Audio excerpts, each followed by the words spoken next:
안녕하십니까 뉴지스탁 회원 여러분. 오늘 방송에서는 차트 분석에 대해서 살펴보도록 하겠습니다. 뉴지스탁의 대표적인 메뉴라고 볼 수 있는 유니버스 1등 종목을 통해서 뉴지스탁이 제공하고 있는 차트들을 어떻게 분석할 수 있는지 살펴보도록 하겠습니다. 자, 먼저 한화케미칼을 보겠습니다. 뉴지스탁에서 제공하고 있는 차트는 크게 4가지가 됩니다. 먼저 엠벨 차트, 쇼텀 차트, 그리고 롱텀 차트, 마지막으로 시즈널 차트가 있습니다. 먼저 엠벨 차트 부분부터 살펴보도록 하겠습니다. 엠벨 차트는 최근 90일 동안의 엠벨로프 차트를 보여주는 화면인데요. 기존의 HTS 내에도 엠벨로프 차트라는 게 존재하지만 굳이 뉴지스탁에서는 뉴지 엠벨이라는 이름까지 붙여가면서 제공을 하는 이유가 있습니다. HTS에서는 여러분들이 상장되어 있는 2000 종목들에 대한 각각의 중심선과 하단, 상단선을 구하고 그런 것들을 매일매일 유지 보수를 해야 하는데 뉴지스탁에서는 알아서 2000 종목 각각에 맞는 중심과 상하단선을 제공을 하고 있기 때문에 훨씬 더 정확한 단기적인 매수와 매도 시점을 찾아낼 수 있습니다. 한화케미칼이라는 종목을 보시면요. 과거 2016년 9월 30일경에 회색선이 잡히게 됩니다. 여기 있는 회색선과 노란선은 모멘텀 점수와 연관이 있는데요. 회색선은 70점 이상으로 올랐을 때, 노란선은 90점 이상으로 올랐을 때를 의미합니다. 바로 전일 대비를 의미하는데요. 9월 30일 때를 보면은 회색선이 잡히기 이전까지는 모멘텀 점수가 70점보다 아래에 있었다는 거 의미합니다. 그러다가 9월 30일 날 70점 위로 올라왔죠. 그리고 차트상으로도 엠벨 차트 중심선 아래에 있었던 주가가 엠벨 차트 중심선 위로 올라옵니다. 그래서 보통 시장이 주도주는 중심선과 상단을 번갈아 가면서 움직이고요. 약세주는 반대로 하단과 중심선을 번갈아 가면서 움직입니다. 자, 그래서 한화케미칼 같은 경우는 과거 9월 30일에 중심선 위로 올라오면서 모멘텀이 70점 위로 올라왔습니다. 시장의 주도주로 올라왔다라는 것이죠. 그러면서 지속적으로 올라가다가 90점 이상까지 올라가면서 강한 수급과 거래량을 동반하게 됩니다. 그러다가 상단에 닿으면서 조정을 받는데요. 그러면서 이 중심선을 이탈하게 되죠. 그리고 다시 약세주로 전환이 되기 시작합니다. 여기에 이제 전반적인 업황까지 곁들여서 설명을 드리자면요. 이 이전까지는 힐러리 대통령 후보가 당선될 가능성이 높으면서 올라갔지만 이제 트럼프 당선인이 뽑히면서 신재생 에너지들이 급락을 했죠. 근데 자세히 보면은 그 일이 있었던 때가 이 당시입니다. 근데 그 이전부터 이미 모멘텀 점수는 상당히 약세로 전환을 했었다라는 거죠. 그리고 다시 약세주로 움직이다가 최근 들어서 다시 한번 중심선 위로 올라오면서 모멘텀이 70점 위로 올라오기 시작합니다. 어제는 90점 이상으로 올랐고요. 그렇다는 것은 다시 한번 한화케미칼이 시장의 주도주로 올라올 수 있다라는 것을 엠벨 차트를 통해 확인할 수 있겠고요. 이런 경우에 매수와 매도 시점은 어디가 가장 적합하냐면 바로 매수는 중심선, 매도는 상단선이 될 수가 있겠습니다. 자, 그리고 나서는 HB 테크놀로지라는 종목들도 한번 보도록 하겠습니다. 자, 이 종목은 지난 90일 전에도 시장의 주도주였죠. 바로 중심선 부근에서 모멘텀이 좋았습니다. 그러면서 중심선 부근을 크게 이탈하지 않아요. 이때도 중심선을 이탈하긴 했지만 떨어지는 중간에서도 수급은 계속 들어옵니다. 근데 보면은 여기에 이 10월 중순경에 노란선이 잡히고 안 잡히죠. 이게 모멘텀이 안 좋았다라는 뜻이 아니라 계속적으로 90점 이상이었다라는 뜻입니다. 왜냐면은 이 노란선 회색선은 전일 대비해서 올랐다라는 걸 의미하기 때문에 이게 없다 그래서 수급이 안 좋았다라는 게 아니죠. 계속 좋았다라는 거고, 이 당시에는 이제 회색선이 잡혔다 안 잡혔다 하는 것은 시점 위로 올랐다 내려왔다 올라왔다 내려왔다를 의미하는 겁니다. 이거를 제대로 확인하고 싶으면 랭크 분석을 갈 수가 있습니다. 자, 최근 60일 동안의 랭크 분석을 나타낸 건데요. 과거 이제 오르락 내리락 반복할 때를 보면은 자, 이런 식으로 자, 70점이 이상으로 올랐다 내렸다를 반복하죠. 자, 이때는 뭔가 불안하긴 하지만 그래도 하락 장세에서도 외국인과 기관이 상당히 많이 매수를 했다라는 걸 의미합니다. 결국은 크게 중심선을 이탈하지 않으면서 시장의 주도주 흐름을 이어가고 있죠. 그렇죠. 그래서 엠벨 차트는 단기적인 주가의 흐름을 예측하고 단기적인 매수와 매도 시점을 잡아주는데 용이합니다. 자, 그러면 이제는 중장기적인 주가의 위치를 파악하는 차트를 보도록 하겠습니다. 숏텀 차트와 롱텀 차트를 확인할 수 있는데요. 엠벨 차트는 최근 90일 동안의 차트였다면 숏텀 차트는 최근 1년 6개월간의 차트, 롱텀 차트는 상장 후 혹은 금융위기 후 혹은 뉴지스탁에서 잡은 좀 장기적인 기간에서의 주가 위치를 뜻합니다. 자, 롱텀 차트를 눌러보겠습니다. 포스코 캠텍이라는 종목은 과거 2010년도에 롱텀의 저점, 2012년도에 롱텀의 고점, 그리고 최근 들어서 롱텀의 저점을 찍고 반등이 나오고 있습니다. 보통 주가라는 것은 이 하단에 있는 EPS를 따라 움직이기 마련인데요. 과거에도 2010년도에 EPS가 상승하면서 주당 순이익, 실적이라고 생각하면 되겠죠. 실적이 상승하면서 올랐다가 다시 실적이 감소하면서 장기적으로 떨어졌습니다. 그렇다는 건 현 시점에서 다시 실적이 좋아진다면 주가에 대한 반등을 기대할 수가 있겠죠. 그리고 하단에 있는 EPS 같은 경우는 오른편에 있는 진한 초록색이 분기 EPS고요. 왼쪽에 있는 연한 초록색이 TEPS입니다. 뉴지스탁을 보시면 이 T라는 걸 자주 보실 겁니다. 이 하단에도 보면 T 영업이익, T BPS 등등이 있죠. 이 T라는 것은 최근 4개 분기의 합을 나타냅니다. 그래서 여기 있는 진한 초록색은 요 한 개 분기만이지만 연한 초록색은 여기 진한 초록색을 합친 거라고 보시면 됩니다. 한 개 분기만 봐서는 추세가 안 보이지만 1년을 보면은 이런 추세가 보이고요. 이것을 롱텀 차트와 같이 보면은 충분히 주가의 앞으로의 흐름을 예측할 수 있다라는 것이겠죠. 자, 포스코 캠텍 같은 경우는 재무제표적으로 보면은 최근 들어서 실적이 서서히 개선되고 있는 모습이 보이는 만큼 현 시점에서의 반등이 기대할 수 있겠고요. 추가적으로 제품에 들어가서 시황을 보면은 2차 전지 시장이 열리는 상황에서 수혜가 되는 부분이 있다라는 것까지 나오고 있죠. 실적 개선에 대한 기대감도 나오고 있고요. 이렇다는 것은 충분히 현재 저점 구간에서 중장기적인 트레이딩이 가능할 것으로 보이고 있습니다. 근데 여기 옆에 보시면 또 숏텀 차트가 있습니다. 최근 1년 6개월 동안인데요.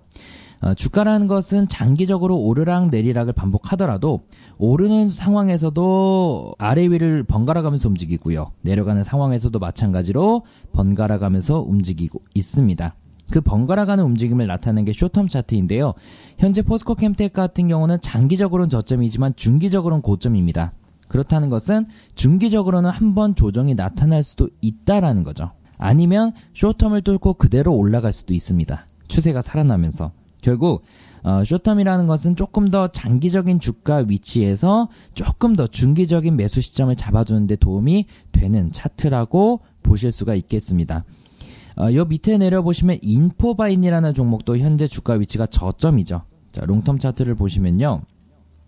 이 종목도 저점과 고점을 번갈아 가면서 움직이고 있습니다. 현재는 저점 구간까지 떨어진 것이겠죠. 이 종목도 제가 알기로는 실적이 개선되고 있고 핀테크 시장 성장에 따른 수혜가 예상되고 있는 시점이기 때문에 반등이 기대되고 있습니다. 여기 보고 있는 유니버스 1등 종목은 이 1등 종목을 포함해서 뉴지스탁에서 제공하고 있는 모든 서비스는 사람의 손이 닿는 것이 없습니다. 이 내부적인 알고리즘은 사람들이 계속 조정을 하고 있지만 그 결과값을 뽑아내는 것은 오로지 로봇이 하고 있는데요. 지금 1등 종목이라는 것은 현재 시장에서 어제 기준으로 12월 8일 기준으로 가장 강한 종목들이 나온 겁니다. 종합기준, 모멘텀 기준으로. 근데 그런 상황에서 보면은 요즘 들어서는 인포바인이라든지 포스코 캠텍이라든지 바닥권에 있는 종목들이 잘 나오고 있습니다. 왜 그러냐면 매년 연초에는 이런 바닥권에 있는 종목들이 잘 가거든요. 자, 몇 가지 살펴보도록 하겠습니다. 예를 들어 2016년 초반에 유니버스 1등 종목에서 시장 주도주로 가장 많이 나왔던 종목 중 하나가 바로 포스코입니다. 포스코의 롱텀 차트를 보시면요. 2016년 초가 가장 저점이었죠. 지금은 고점입니다. 과거에도 저점과 고점을 번갈아서 움직였죠. 다만 두 가지 예외 상황이 있습니다. 두 가지 예외 상황. 이 두 가지 예외 상황을 빼고는 롱텀의 저점과 고점을 벗어나는 경우는 아마 거의 없을 겁니다. 자, 두 가지 예외 상황 중 첫 번째가 무엇이냐면요. 포스코처럼 우하향하는 차트입니다. 자, 우하향하는 차트는 일단 정상적인 흐름은 아니에요. 대부분이 우상향입니다. 근데 우하향하는 차트 같은 경우는 그동안 실적이 장기적으로 부진했기 때문이에요. 그렇다 보니 롱텀이 하향인데 이런 경우는 앞으로 또 장기적으로 증가한다면은 우하향이던 차트가 당연히 우상향으로 변경이 되겠죠. 그러는 도중에는 보통 주가가 이 숏텀을 따라서 이런 식으로 서서히 증가하면서 롱텀이 하향이었던 게 일자형이었던 게 상승형으로 변경되는 경우도 간혹 있습니다. 정말 가파르게 증가하면요. 그런 게 아니라면 포스코도 이제 떨어질 겁니다. 또 하나가 뭐가 있냐면요. 롱텀의 저점과 고점을 움직이는 경우에는 대부분 어떤 흐름이냐면요. 저점까지 떨어질 때 대부분 실적이 감소합니다. 고점까지 올라갈 때 대부분 실적이 증가합니다. 아까 유니버스 1등 종목에 있었던 또 종목 하나를 보도록 하겠습니다. 아까 여기 보면 인터플렉스라는 종목도 있습니다.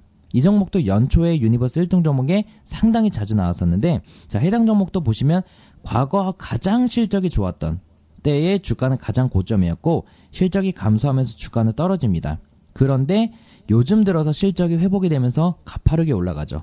물론 인터플렉스는 조금 더 빨리 움직였습니다. 실적보다. 왜냐면은 상반기 실적까지는 적자였지만 하반기에 흑자 전환 기대가 됐거든요. 그게 선반영되면서 올라갔습니다. 이 선반영이라는 것도 중요합니다. 보통 실적이 최고치인데 주가가 떨어져 라는 질문을 하시는 경우가 많습니다. 그런 경우를 보면은 대부분 주가가 실적에 선반영되어 있는 경우가 많습니다. 실적이 먼저 주가에 반영된 거죠. 마찬가지입니다. 자, 저점 위치에서는 이 실적이 앞으로 조금이라도 좋아진다면 선반영돼서 먼저 올라가는 경우가 있습니다. 바로 인터플렉스 같은 경우죠. 자, 인터플렉스 같은 경우는 이런 모습인데, 자, 만약에 인터플렉스가 이렇게 저점까지 떨어진 위치에서 실적이 더 나빠진다면 어땠을까요? 적자가 계속 이어진다면 그런 반등이 안 나왔겠죠. 자, 뉴지스탁은 계량적인 분석을 통해서 여러분들의 투자 수익 확률을 올려드립니다. 이 확률이 100%가 될 수는 없어요. 그래도 여러분들이 혼자 투자하는 것보다는 확률을 훨씬 올려드릴 겁니다. 그러면서 점수도 보고 롱텀 차트도 보고 여러 가지를 보면은 확률이 더 올라가겠죠. 그렇기에 롱텀도 저점과 고점이 100% 맞진 않습니다. 특히나 저점에 있는데 계속 실적 저하가 이어진다면 더 떨어지겠죠. 반대로 고점까지 올라왔습니다. 고점까지 올라왔는데 실적이 앞으로도 2배, 3배가 매 분기 증가해요. 혹은 자전거를 만들던 회사가 갑자기 뭐 헬스케어 사업을 합니다. 대박이 났어요. 혹은 정말 시가총액이 작은 기업이 있는데 삼성전자에서 M&A를 했어요. 그러니까 정말 그동안과는 다른 완전 예상을 깨는 경우가 발생하면 올라갈 수도 있습니다. 근데 그런 예상하지 못한 경우가 아니라면은 대부분은 저점과 고점을 깨지 않는다라는 거죠. 그래서 이런 장기적인 주가의 매수 시기를 파악하는 것은 바로 롱텀 차트를 활용할 수가 있습니다. 자, 그럼 현재 시점에서 롱텀 저점에 있는 건 어떤 게 있을까요? 자, 랭크 분석을 통해서 종목 파인더라는 메뉴가 있습니다. 종목 파인더에서 롱텀의 점수를 0에서 10점을 두고 검색을 눌러 보겠습니다. 자, 검색을 눌러 보시면요. 현재 시점에서 저점에 있는 종목들 리스트가 쫙 나오죠. 그래서 종합 점수가 높은 순, 모멘텀 점수가 높은 순 등등 나열이 되는데 뭐 빙그레, 롯데푸드 이런 종목들이 현재 저점이 있다라는 겁니다. 자, 아까 말씀드린 대로 저점에 있다고 무조건 오르는 게 아닙니다. 저점까지 떨어진 종목들은 대부분 그동안 실적과 업황이 안 좋았겠지만 앞으로 실적과 업황이 좋아진다면 이런 종목들이 가파르게 올라간다라는 거죠. 엠벨 차트, 롱텀 차트, 숏텀 차트에 대해서 소개를 해드렸고요. 이번에는 시즈널 차트에 대해서 소개해드리도록 하겠습니다. 제 시즈널 차트를 소개해드릴 때 가장 많이 보여드리는 종목 중 하나가 신일산업입니다. 자, 신일산업은 방금 소개해드린 거를 다시 한번 짚고 넘어가기에 좋은 모습이네요. 바로 엠벨 차트죠. 엠벨 차트상으로 신일산업은 중심선 부근을 크게 이탈하지 않는 선에서 수급이 계속 들어왔습니다. 그러다가 이제서야 올라가기 시작했죠. 모멘텀이 97점으로 강하게 수급이 들어왔습니다. 자, 롱텀 차트는 어떨까요? 크게 좋거나 나쁜 건 없습니다. 그나마 고점은 아니네요. 현재가. 그쵸? 시즈널 차트를 보겠습니다. 신일산업이 뭐하는 회사인지 제품을 눌러보시면요. 선풍기 매출이 65%인 회사예요. 신일산업 선풍기 여러분들 집이나 사무실에 많이 있으실 겁니다. 선풍기를 만드는 회사예요, 이런. 그렇다면 선풍기를 만드는 회사를 개인 투자자가 생각했을 때 가장 좋은 매수 시기가 언제냐면요. 바로 여름입니다. 날씨가 더워지고 선풍기에 대한 수요가 올라가기 때문이죠. 근데 재밌는 건 신일산업의 주가가 가장 많이 떨어질 때가 여름입니다. 재밌죠? 그리고 선풍기 만드는 회사의 주가가 가장 많이 올라갈 때가 겨울입니다. 그래서 신일산업도 매년 이런 패턴이고 얼마 전부터 올라가기 시작했죠. 이거는 매년 이런 패턴이 이어졌기 때문입니다. 얘는 내년 4월까지 올라가겠죠. 그쵸? 또 하나 있습니다. 바로 삼성전자입니다. 삼성전자 같은 경우도 엠벨 차트를 보자면은 중심선 라인에서 주도주 흐름을 보이다가 요즘 들어서 올라가고 있는 걸 볼 수가 있겠고요. 롱텀 차트를 보면은 삼성전자도 저점과 고점을 번갈아 가며 움직이고 2016년 초에 저점이었습니다. 이 상황에서 삼성전자가 조금씩 실적이 개선됐었죠. 그러니까 예상치보단 잘 나왔었죠. 그러면서 올라가고 있는 거죠. 시즈널 차트를 보면은 매년 이런 패턴을 보이고 있습니다. 재밌죠? 왜 이런 계절적인 특성을 보유하고 있냐면은 4분기가 보통 IT 기업들의 호실적이 나옵니다. 근데 그 실적이 연초에 나오죠. 그래서 실적이 나오면서 올라가는 특징을 가지고 있는 겁니다. 물론 삼성전자가 만약에 지금은 핸드폰과 반도체에서 대부분의 매출이 나오고 있지만 만약에 내후년쯤에 제약 매출이 대부분을 차지한다. 이런 업황이 바뀌는 거죠. 그러면은 또 달라질 수도 있습니다. 그러니까 이런 시즈널 차트라는 것은 아까 롱텀 차트가 마찬가지로 예년과 비슷한 업황, 예년과 비슷한 실적 이런 것들을 가지고 있어야 올라가는 거죠. 만약에 매년 삼성전자가 이 시기에 올라갔는데 올해는 적자가 났어요. 그럼 올라가겠습니까? 아니죠.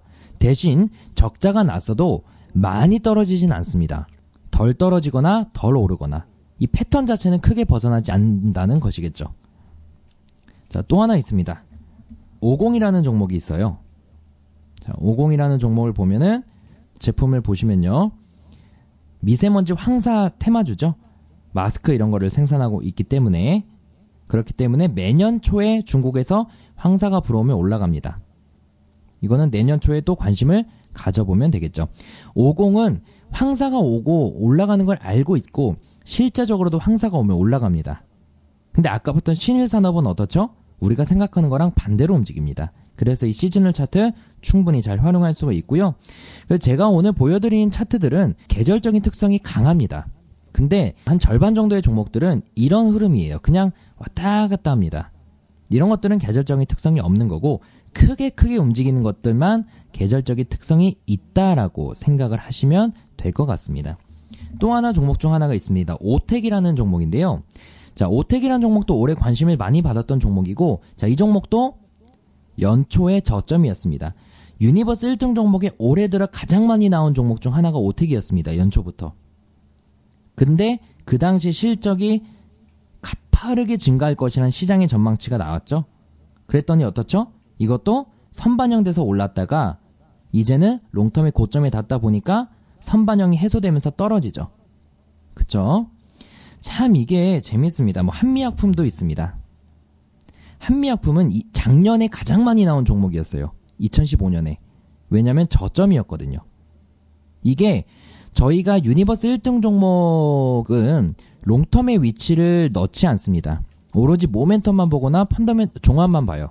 근데 잘 나오는 이유가 뭐냐면은 연초나 이런 때는 외국인과 기관들이 저점 종목을 많이 사기 때문이에요. 그리고 고점에 닿으면 개인들만 삽니다. 왜냐면 가장 좋은 소문이 고점에 나오거든요. 한미약품 같은 종목들도 여러분들이 많이 들으셨겠지만 많은 정보가 있다고 좋은 게 아니죠. 이미 고점이기 때문에. 그리고 2015년에는 또 이런 셀트리온 같은 제약주들이 많이 나왔죠. 왜냐면 셀트리온도 2015년에 저점이었기 때문입니다. 그래서 여러분들이 충분히 이 롱텀, 엠벨, 숏텀, 시즈널 차트만 활용해도 뉴스나 언론에서 나오는 좋다라고 하는 종목들보다 훨씬 더 많은 종목들을 찾아낼 수 있고요. 아니면 언론에서 나오거나 이런 업황에 좋은 종목들을 롱텀이나 이런 걸로 한번 걸러내시면 훨씬 더 안전한 투자 방법을 찾으실 수가 있을 겁니다. 오늘은 여기까지 전체적인 차트에 대해서 설명을 드렸고요. 방송을 이만 마치도록 하겠습니다.